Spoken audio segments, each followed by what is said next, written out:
வணக்கம். நான் உங்கள் ஜெயா. இன்றைக்கி நம்ம இந்த வீடியோவில் ஐந்திணை பகுப்பும் சூழலியலும் பற்றின ஒரு அறிமுகத்தை பார்க்கலாம் வாங்க. தமிழரோட அறிவியல் சிந்தனைகளில் ஐந்திணை பகுப்பும் சூழலிலையும் எப்படி இருக்குன்றதை பார்க்கலாம்.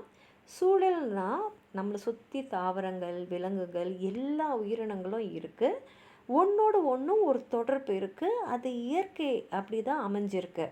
இந்த உயிரினங்களுக்கும் அது வாழற இடத்திற்குமான ஒரு தொடர்பு இருக்குது, ஒரு உறவு இருக்குது, ஒரு சார்புத்தன்மை இருக்குது. அதாவது ஒன்றை சார்ந்து இன்னொன்று இருக்குது. இதை பற்றிலாம் தெரிஞ்சுக்கிறது தான் சூழலியல், அதாவது இக்காலஜின்னு சொல்கிறோம். அதே மாதிரி மனித வாழ்வியலை பொறுத்த அளவில் இந்த சூழலியல்ன்ற சொல்லுக்கு சுற்றுச்சூழல் அறிவியல், அதாவது என்விரான்மெண்டல் சயின்ஸ் என்று தான் பொருள். இது குறிப்பாக பார்த்திங்கன்னா மனித சமுதாயத்துக்கும் இயற்கைக்கும் இடையே இருக்கக்கூடிய உறவை நம்ம எடுத்து சொல்லுது. இப்போ நம்ம கண்களால் பார்க்க முடியாத நுண்ணுயிர்களிலிருந்து பெரிய பெரிய உருவங்கள் இருக்கிற விலங்குகள் வர எல்லா உயிர்களும் பூமியை வளமாக்கி கொண்டிருக்கு. இப்போ மனிதன் உண்ற உணவில் பார்த்திங்கன்னா 80% இந்த பூமியில் இருக்கிற தாவரங்கள் கிட்ட இருந்தும் மற்ற விலங்குகள் தான் வருது.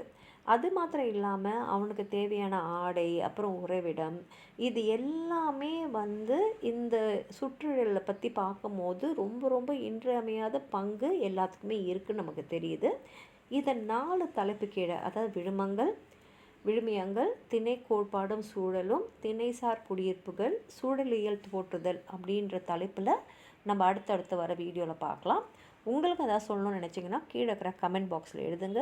இந்த வீடியோவை லைக் பண்ணுங்கள், உங்கள் ஃப்ரெண்ட்ஸோடு ஷேர் பண்ணுங்கள்.